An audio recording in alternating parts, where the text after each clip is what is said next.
પંચમહાલ જિલ્લાના હાલોલ તાલુકાના મદાર ગામમાં વિકાસ કામોને લઈને ગ્રામજનોમાં ભારે અસંતોષ જોવા મળી રહ્યો છે.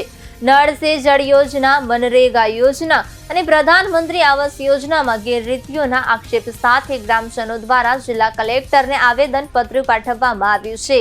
ગ્રામજનોના જણાવ્યા મુજબ સરકારી રેકોર્ડમાં ઘણા કામો 100% પૂર્ણ બતાવવામાં આવ્યા છે, પરંતુ વાસ્તવિક સ્થિતિમાં હજુ પણ અનેક ઘરો સુધી પાણીના કનેક્શન પહોંચ્યા નથી.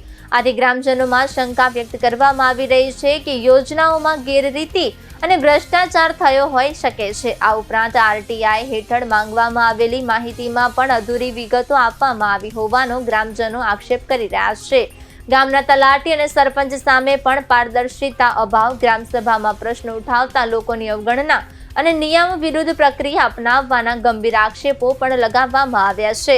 હાલ સુધી આક્ષેપોની કોઈ સત્તાવાર પુષ્ટિ થઈ નથી, છતાં ગ્રામજનોએ સંબંધિત વિભાગોમાં લેખિત રજૂઆત કરીને સમગ્ર મામલે નિષ્પક્ષ અને ઉચ્ચ સ્તરીય તપાસ સાથે કડક કાર્યવાહી કરવાની માંગ કરી છે.